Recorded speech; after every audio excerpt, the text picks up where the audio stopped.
శ్రీ గురుభ్యో నమః.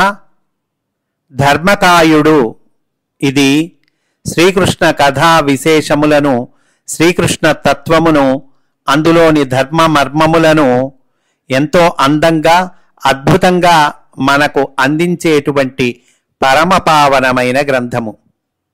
ఈ గ్రంథములోని విశేషాలను చెప్పుకుంటూ ఉన్నాము.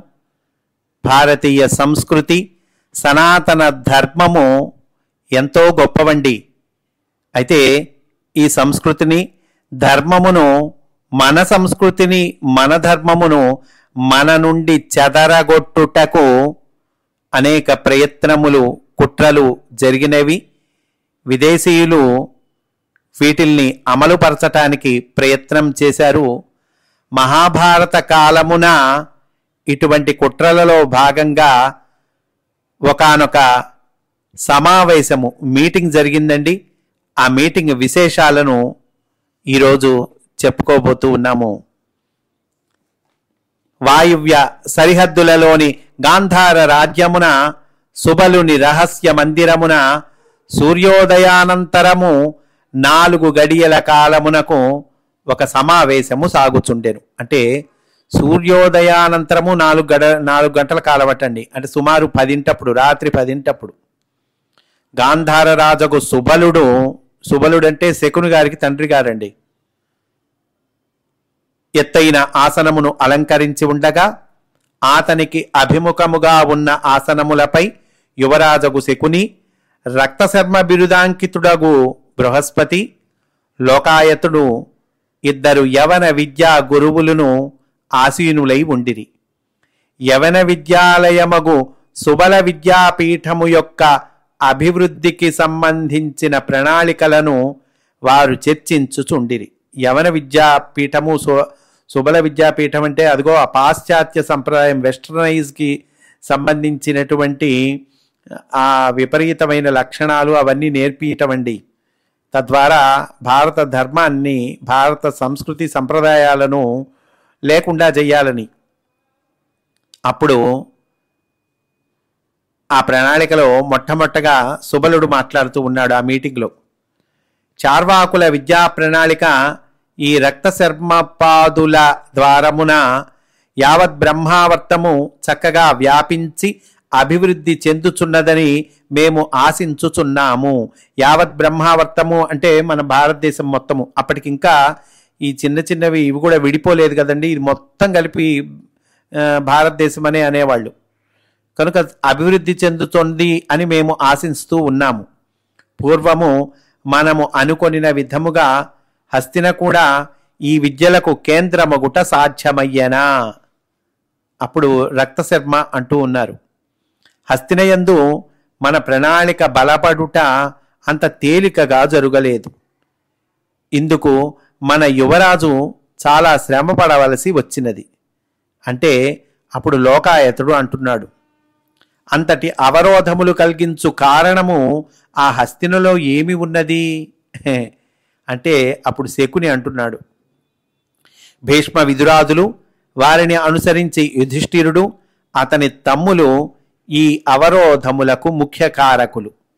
వీరిని తొలగించు ప్రయత్నముగానే మా బావగారగు ధృతరాష్ట్రుని ఒప్పించి వారణావతమున దుర్యోధనునిచే రహస్యముగా లాక్షాగృహము నిర్మాణము జరుగునట్లు చేసి తిని, యుధిష్ఠిరుని తమ్ములతో తల్లితో కూడా అచ్చటకు పంపివేసిన తరువాత హస్తినలో మన ప్రణాళికను సుపుష్టము చేయగలిగి తిని. అది ఏ కాక వారి నిష్క్రమణముతో మన సుయోధనునిపై భీష్మ విదురుల ఒత్తిడి సడలుట జరిగినది.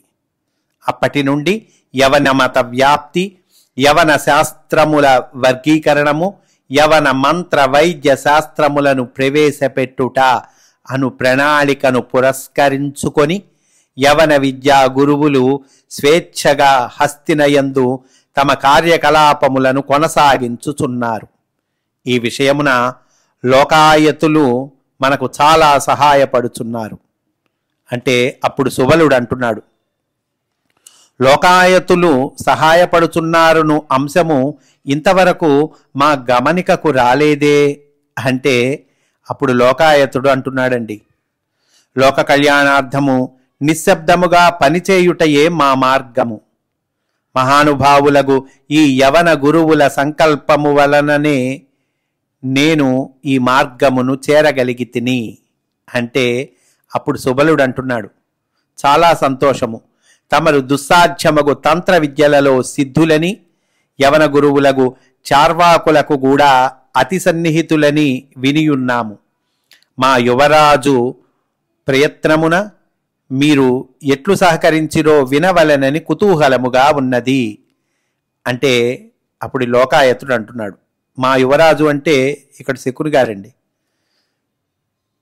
అప్పుడు లోకాయతుడు అంటున్నాడు, పాండునందనుల బాల్యముననే వారిలో అతి బలవంతుడగు భీముని సంహరించు ఉపాయమున ఈ శకుని కోరగా ఆ భీమునిపై సర్పమారి ప్రయోగముగా ఆవించితిని. కానీ అతనిపై దాని ప్రభావము పనిచేయలేదు.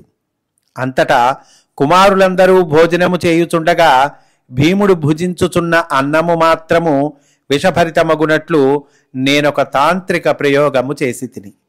తత్ఫలితముగా ఆ అన్నము భుజించిన భీమునకు వడలు తెలియని మత్తు వంటి స్థితి కలిగినది. సామాన్యుడైనచో దాని ప్రభావమున వెంటనే మరణించి ఉండేడివాడు. సుబలుడు అంటున్నాడు అప్పుడు, మరి అట్టి శక్తిమంతమగు ప్రయోగములు చేసినను అతడు మరణింపకుండుట ఎట్లు జరిగెను? లోకాయతుల తంత్ర ప్రయోగముతో కూడిన యుక్తి, ధార్తరాష్ట్రుల బలముతో కూడిన శక్తి కలిసి ప్రయోగింపబడినప్పటికీ శక్తియుక్తులకు అవకాశము లేని స్థితిలో ఉన్న భీముడు జీవితుడై బయటకు వచ్చుట ఎట్లు జరిగెను? ఈ ప్రశ్నకు శకుని మౌనము వహించెను. అట్లు ఎందుకు జరిగినది అను అంశము అతనికి అంతుపట్టుటలేదు. సమాధానము తోచక అతడు లోకాయతుని వైపు చూచెను. అప్పుడు లోకాయతుడు అంటున్నాడు, నేనొక మారు కృష్ణద్వైపాయనుని వ్యూహమును ఎరుంగుటకు అదృశ్య రూపమున అతని శిష్యుల వద్దకు వెళ్ళి తిని. అప్పుడు వారి సంభాషణమున కుంతి ప్రార్థనను మన్నించిన వాసుదేవుని ప్రేరణతో బలభద్రుడే భీముని ఈ పరిస్థితులలో రక్షింప సంకల్పించుటచే ఆర్యకుడను నాగోపాసకుడు భీముని సూక్ష్మ శరీరమును ఆకర్షించి దానిని శుద్ధిపరిచి తన మహిమచే దానికి 10,000 ఏనుగుల బలమును ప్రసాదించెనని విని ఉంటిని. ఈ విషయమున మరికొన్ని అంశములను తెలిసికొనుటకు ప్రయత్నించుచుండిన నేను కృష్ణద్వైపాయనుడు అచటికి వచ్చుచుండుట గమనించి అట నుండి వెంటనే మరలి వచ్చి తిని. అప్పుడు శకుని అంటున్నాడు, కృష్ణద్వైపాయనుని వంటి సామాన్య విప్రుని చూచి మీరు భయపడి మరలి వచ్చుట ఎట్లు జరిగినది? కృష్ణద్వైపాయనుడు అంటే వ్యాసుల వారండి. శకుని అంటున్నాడు, వ్యాసుల వంటి సామాన్య బ్రాహ్మణుణ్ణి చూసి మీరు భయపడి మరలి రావటం ఏంటి అని అంటున్నాడండి. ఈ ప్రశ్నకు సమాధానము చెప్పుటకు లోకాయతుడు సందేహించుచుండగా రక్తశర్మ కల్పించుకొని ఇట్లనెను, ఇది వ్యాసుని చూచి భయపడుట వలన కాదు. నా సహాధ్యాయి అగు అతనిలో భయపడవలసిన అంశము లేదని నేనెరుగుదును. కానీ ఏ కార్యమైనను సమయాసమయములు పరిశీలించి ఆచరింపవలెనను అంశము యవనుల పద్ధతి. అప్పుడు శకుని అంటున్నాడు, ఇచట సుబల విద్యాపీఠమునకు అనుబంధముగానే హస్తినయందును సామంతరాజ్యములందును ఈ ఆధునిక విద్యలను బోధించు విద్యా కేంద్రములు స్వేచ్ఛగా నిర్వహింపబడుచున్నవి. ఈ కేంద్రములలో నాగరికులకు యువతీ యువకులకు కామతంత్ర విద్యలందు శిక్షణ ఇచ్చుటకు రోమక దేశము నుండి రప్పింపబడిన ఆచార్యులు నియమింపబడిరి. అప్పటికే స్థిరపడిన యవన వేశ్యల కార్యకలాపములు ఈ శిక్షణకు ఉపకరించినవి. అప్పుడు రక్తశర్మ అంటున్నాడు, వ్యక్తి స్వాతంత్రము ఎరుగని భీష్మ విదురాదులు మరి దీనిని అడ్డగింపలేదా అంటే అప్పుడు లోకాయతుడు చెప్తున్నాడు, అట్టి ప్రమాదము జరుగకుండుటకే యవన వేశ్యల ద్వారమున ఈ కామతంత్రము మొదట ధృతరాష్ట్రుని పైననే ప్రయోగింపబడినది. ఈ విధముగా దౌర్బల్య విముక్తుడై స్వేచ్ఛాకామమును అవలంబించిన ధృతరాష్ట్రునకు ఒక పరిచారికగా ఉన్న వైశ్యకాంతయందు యుయుత్సుడు అనువాడు జన్మించుట కూడా జరిగినది. తండ్రిని అనుసరించిన దుర్యోధనుడును ఈ విధముగానే శిక్షణను పొంది స్వేచ్ఛగా యవనవేశ్య సాంగత్యమును అనుభవింపసాగెను. క్రమముగా జనసామాన్యమున కూడా ఈ మార్గమును అనుసరించి బలవంతులగు పురుషులు ఏ స్త్రీనైనను స్వేచ్ఛగా అనుభవించుట పరిపాటి అయినది. దీని వలన మన ముఖ్య సిద్ధాంతమగు వ్యక్తి స్వాతంత్ర్యము, స్త్రీ పురుష సంయోగమునందు కలుగు మోక్షానందమునందు ఆసక్తి జనబాహుళ్యమున చక్కగా విస్తరించినవి. అంటే అప్పుడు సుబలుడు అంటున్నాడు, భరతవంశమునందు జన్మించి కుటిల నీతియందు సహజముగా అభినివేశము గలవాడగుటచే భారత ధర్మమును విచ్ఛిన్నము చేసి మన ప్రాబల్యమును యావత్ బ్రహ్మావర్తమునందు ప్రవర్తింపచేయుట అను మన ప్రణాళికయందు ఉపకరింపగలడను విశ్వాసముతో గ్రుడ్డివాడైనను సౌశీల్యవతియగు గాంధారిని అతనికి ఇచ్చుట జరిగినది. అంటే ఈ సుబలుడు గాంధారి తండ్రండి. సుబలుడికి కొడుకేమో శకుని, సుబలుడి కూతురేమో గాంధారి. అయితే గ్రుడ్డివాడైనా కూడా మన అమ్మాయిని అతనికి ఇచ్చాము. అట్టి నా అల్లుడును అతని జ్యేష్ఠపుత్రుడును ఈ విధముగా వేశ్యాలోలురగుట సహింపరానిది. ఇట్లు జరగకుండా సూచితినని నా పుత్రుడగు ఈ శకుని ఇంతకు ముందు సూచించి ఉన్నాడు కదా అని అంటున్నాడు. అంటే మిగతా వాళ్ళు ఆ వేశ్యాలోలురైనా పర్వాలేదు, కానీ నా అల్లుడు అతని జ్యేష్ఠపుత్రుడు అంటే నా మనుమడు వీళ్ళకిట్లా జరగకూడదని సూచించా కదా అంటున్నాడండి. అప్పుడు రక్తశర్మ అంటున్నాడు, ప్రభువులు ఇందులో ఆందోళన పడవలసిన అంశమేమి ఉన్నది? బంధువులపై అభిమానము అనునది మోక్షమునకు అవరోధమని చార్వాకులు చెప్పి ఉండిరి కదా. అయినను ధృతరాష్ట్రుడును అతని కుమారుడగు దుర్యోధనుడును మన ప్రణాళికను అనుసరించి మనతో చక్కగా సహకరించుచున్నారు కదా. ముఖ్యముగా దుర్యోధనుడు బాల్యము నుండియే మన విద్యాపీఠమునకు పలుమార్లు వచ్చిపోవచ్చు ఇతటి ఆచార్యుల వద్ద బాగుగా శిక్షణ పొందుట జరిగినది. ఇందువలన సహజ కౌటిల్యము గల సుయోధనుడు రాజనీతి కుశలుడై సామంతులందరినీ తన వశమున ఉంచుకొని ఒకరిపై ఒకరిని ప్రయోగించుట చక్కగా నేర్చెను. సూతసుతుడగు కర్ణుడు అంగరాజ్య పట్టాభిషిక్తుని గావించి అర్జునునకు దీటుగా తనకు ఉపకరించునట్లు చేసి కొనుటలో అతని చాతుర్యము వ్యక్తమగుచున్నది.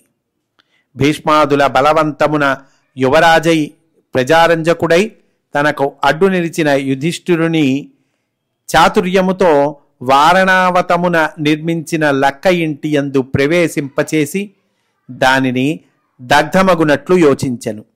దీనిని బట్టి కాలయవనునికి వారసుడిగా నిలిచిన ఈతడే భావి భారత సమ్రాట్టు అగుట కొరకై మనమందరము కృషి చేయవలెను అన్నాడండి రక్తశర్మ. అప్పుడు లోకాయతుడు అంటున్నాడు, రాజకీయ రంగమున రక్తశర్మపాదులు సూచించిన ప్రణాళిక బలపడుచుండుట మనకు సంతోషకరమే. కానీ మన మొత్తము ప్రణాళికకు విఘాతము కలిగించు సంస్కృతి పరమగు అంశమును ఒకదానిని మనము ఇప్పుడు పరిశీలింపవలసి ఉన్నది. వేదములు, జ్యోతిషము మున్నగు శాస్త్రములు సంస్కృత భాష ఆర్యులకు యవన దేశీయుల నుండి ఈ భూమికి సంక్రమించినట్లును. అంటే చూడండి వీళ్ళ కుట్ర ఏమంటున్నారు, వేదములు కానీ జ్యోతిషం కానీ శాస్త్రాలు కానీ సంస్కృత భాష కానీ ఇవన్నీటండి ఆర్యులకు యవన దేశీయుల నుండి ఇదిగో ఈ భారతదేశానికి సంక్రమించినట్లును, విదేశీయులకు ఆర్యులు ఇచ్చటి ఆదిమవాసులకు దస్యులను దక్షిణము వైపునకు తరమి వేసినట్లును వారి నడుమ జరిగిన యుద్ధములే దేవదాన యుద్ధములుగా వేదములందు వర్ణింపబడినట్లును. అంటే ఆర్యులనే వాళ్ళు వచ్చారు, వాళ్ళే ఈ దక్షిణం వైపు వాళ్ళని, అంటే ఇక్కడ ఉన్న వాళ్ళని ఈ దక్షిణం వైపునకు తరిమేశారు. ఈ వాళ్ళ నడుమ జరిగిన ఈ యుద్ధాలు ఇవే దేవదాన యుద్ధములు, ఇవి వేదముల యందు వర్ణింపబడినాయి అని రక్తశర్మపాదులు రచించిన గ్రంథములందు ప్రతిపాదింపబడినది కదా. ఇదిగో వీళ్ళు గ్రంథం రాశారు, దాని యందు ఇవన్నీ ఉన్నాయిటండి. వీని వలన ఈ వాదము యావత్ బ్రహ్మావర్తమున వ్యాప్తి చెందుచుండగా పరాశరుని పుత్రుడగు వ్యాసుడు దీనికి అడ్డుకట్టయ్యి నిలిచెను. వ్యాస భగవానులు ఏం చేశారు, ఇది వ్యాప్తి చెందకుండా పాపం ఆయన ప్రయత్నిస్తున్నాడండి. ఇప్పటి వరకు అస్తవ్యస్తములుగా ఉన్న వేద రుక్కులను ఒక శాస్త్రీయమగు పద్ధతిలో సూక్తములుగా కూర్పు చేశాను. అప్పుడు ఈ ఉన్నదంతా వేదమంతా ఒకే రాశిగా ఉందండి. ఈ వేదవ్యాస మహర్షి ఏం చేశారు, శాస్త్రీయమగు పద్ధతిలో సూక్తములుగా కూర్పు చేశాను. వానినే ప్రయోగమును బట్టి 4 సంహితలుగా విభజించను, అంటే 4 వేదములుగా విభజించాడు. అంతటితో ఆగక చాలామంది శిష్యులను తయారు చేసి వారిచే యావత్ బ్రహ్మావర్తమునందు ఈ సంహితలను వెదజల్లుచున్నాడు. గ్రంథములైనచో మనము ఆకర్షించి దగ్ధముగా అవింపవచ్చును. ఇదే గనక ఆయన గ్రంథ రూపంలో తయారు చేసి ఈ గ్రంథాలను చక్కగా విస్తరించేటట్లు, అంటే గ్రంథాలను వెదజల్లేటట్టు, పంచేటట్లు, అందరికి అందేటట్లు చేశాడనుకోండి, ఈ గ్రంథాలను మనము ఆకర్షించి దగ్ధము గావింపవచ్చు. కానీ అతను ఏం చేస్తున్నాడు, కానీ దీన్ని నెరిగిన వ్యాసుడు అనుస్యూతముగా వచ్చుచున్న సంప్రదాయమును అనుసరించి శ్రౌత పద్ధతిని ప్రయోగించెను. అంటే ఒకళ్ళ నుంచి ఒకళ్ళకి గురువులు శిష్యులకి నేర్పటము అనుస్యూతముగా, చక్కగా వాళ్ళు చదువుతూ ఉంటాము, వీళ్ళు వింటూ ఉంటాం, మననం చేసుకోవటం, అది మస్తకంలో నిక్షిప్తం చేసుకోవటం, దీన్ని శ్రౌత పద్ధతి అన్నారు. శ్రౌత పద్ధతిని ప్రయోగించెను. ఈ వేదములకు శిఖర భాగములుగా ఉపనిషత్తులను ఉద్ధరించి వాని సారమును బ్రహ్మ ప్రతిపాదకములగు సూత్రములుగా రూపొందించెను. ఈ సూత్రములందలి తర్కమునకు మన వాదములు నిలువలేకున్నవి. దీనికి తోడుగా పరాశరుని విష్ణు పురాణమును ఆధారముగా కొని వ్యాసుడు పురాణ రచనను ఆరంభించెను. వేదమంత్రములలో సాంకేతముగా ఇయ్యబడిన గాథలను విస్తరించి వేదమంత్రద్రష్టలగు ఋషుల గాథలుగా వానిని మలచి వారందరూ ఈ బ్రహ్మావర్తమునకు చెందిన వారే అని స్థాపించుచున్నాడు. ఇతని ఈ ప్రయోగము వలన జనసామాన్యమునకు పురాణగాథల రూపమున వేదమందలి రహస్యములన్నీయు అందుబాటులో ఉండుటయు, వేద విద్యయందు వారికి ఆసక్తి పెరుగుటయు జరుగుచున్నది. ఇందువలన మనచే ప్రేరితులకు బ్రాహ్మణులు వేదములను అన్యులకు నేర్పరాదని చేసిన ప్రచారము, అందులో వారు చేసిన కృషి పూర్తిగా నిష్ప్రయోజకములు అయినవి. ఇంతకు మించిన మరి ఒక ప్రమాదకరమైన అంశమును కూడా వ్యాసుడు ప్రతిపాదించెను. యవన రోమకాది దేశములన్నీయు భరతవర్షమున అంతర్భాగములనియు, కాలక్రమమున ఇవి వేరువేరు దేశములుగా రూపాంతరము చెందినవనియు జ్యోతిష ఖగోళ శాస్త్రపరముగా తన పురాణములందు అతడు నిరూపించెను. అంటే ఈ యవన రోమకాది దేశాలన్నీ కూడా భారతదేశంలో అంతర్భాగాలండి. ఇది వ్యాస భగవానుల వారు నిరూపించారు. ఇంకా ఏమంటున్నాడు ఆయన, అట్లే ఋగ్వేద సూక్తములు హిమాలయ సీమలలోని దేవికా నదీ తీరమున దర్శింపబడుటచే వేదవాంగ్మయము ఈ భరత భూమి యందే ఉద్భవించినదనియు, దాని నుండియే సంస్కృత భాష ఈ ఋషుల భాషగా అవతరించినదనియు అతడు నిరూపించెను. ఇంకను ఆర్యులను జాతివారికిని దస్యులను వారికిని నడుమ జరిగిన ఘర్షణగా మనచే వ్యాఖ్యానింపబడిన దేవదాన యుద్ధములను అంతరిక్షమునందలి దైవీ శక్తులకు ఆసురీ శక్తులకు నడుమ జరిగిన యుద్ధములుగా అతడు వివరించి చూపెను. అంటే వీళ్ళు ఏమన్నారండి, ఆర్యులకు ఇదిగో దస్యులు అంటున్నారు, అంటే మనమేమో ద్రావిళ్ళు అంటున్నాం. ఈ ఆర్యులకు ద్రావిళ్లకు జరిగిన యుద్ధాలయ్యా ఈ దేవదానవ యుద్ధాలు అని ఇదిగో వీళ్ళన్నారు, ఈ విదేశస్తులు. కానీ వ్యాస మహర్షి ఏం చెప్తున్నారు, అంతరిక్షమునందలి దైవీ శక్తులకు ఆసురీ శక్తులకు నడిమె జరిగిన యుద్ధములుగా వ్యాస భగవానులు వివరించి చూపించారండి.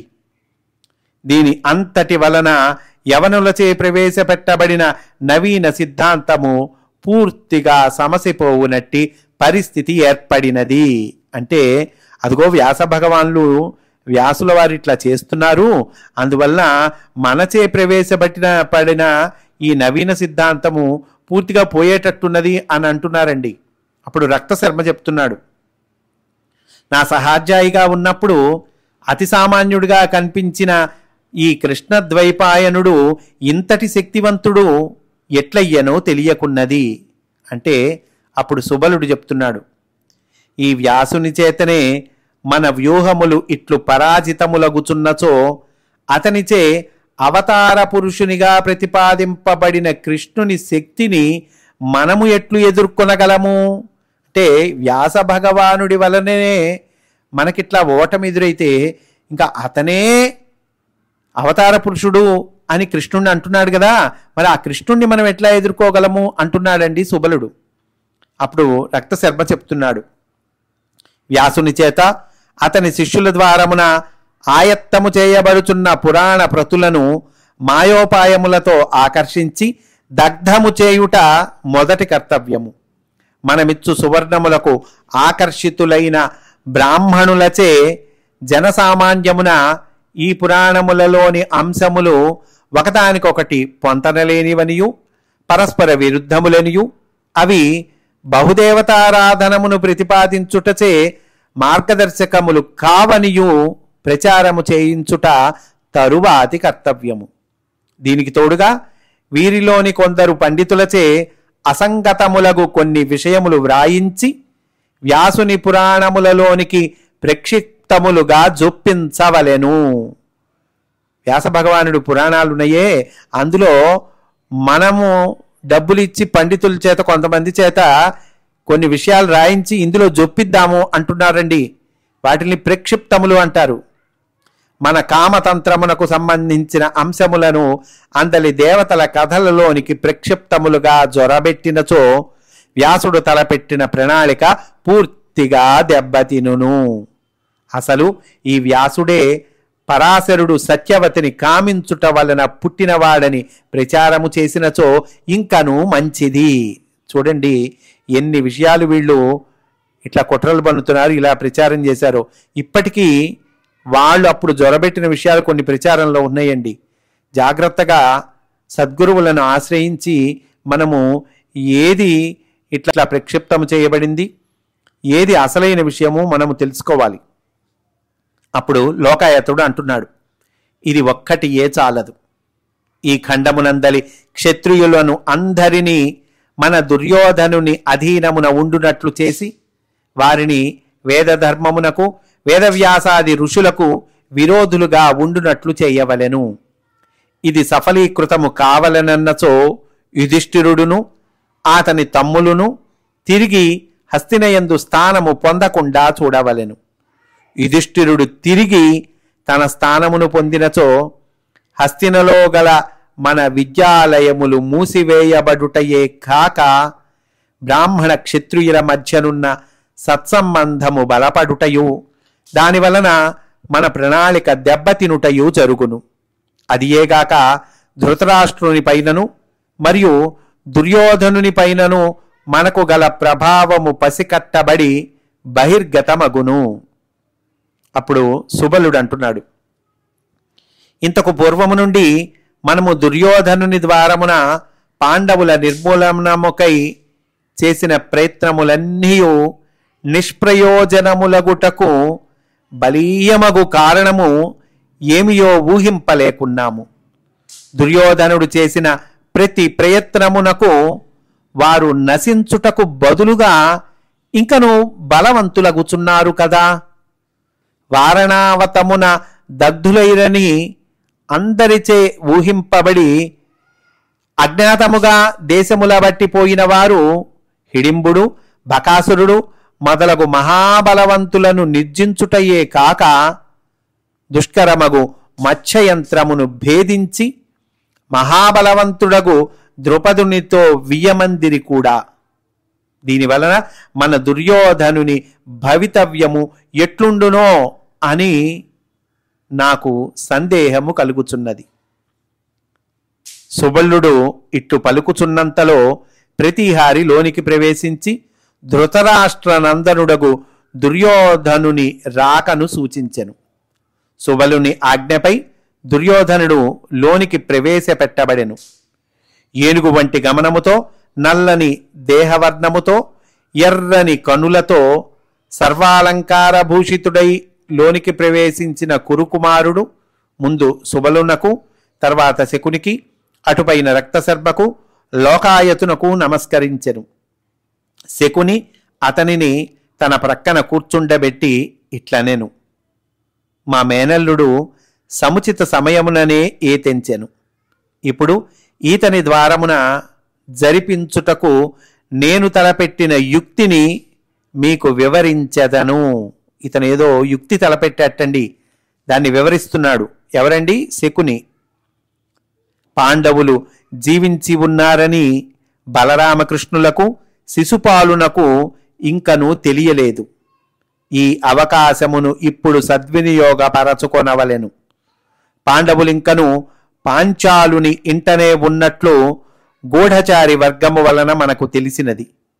పాంచాల దేశము హస్తినకును గాంధారమునకు నడుమ ఉన్నది కనుక అటు పైన ఉండి కురు సైన్యము, ఇటు నుండి మన సైన్యము, దీనికి తోడుగా హిరణ్యధనుస్సు యొక్క పుత్రుడగు ఏకలవ్యుని సైన్యముతో ఒక్కమారుగా దానిని ముట్టడించెదము.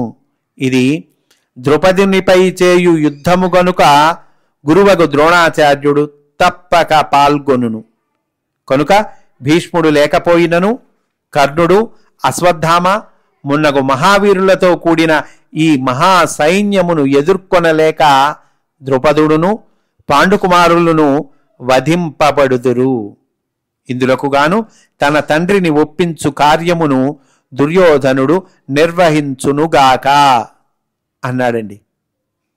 అప్పుడు సుబలుడు అంటున్నాడు: ఏకలవ్యుడు తన కుడి చేతి బొటన వ్రేలిని ఖండించి ద్రోణునకు సమర్పించెను కదా, మరలా ఇతడు యుద్ధ విద్యయందు కుశలుడు ఎట్లు కాగలిగెను అంటే అప్పుడు శకుని చెప్తున్నాడు: హీనవంశ సంజాతుడను మిషతో ద్రోణుడు అతనికి విద్యను ప్రసాదింప నిరాకరించెను కదా.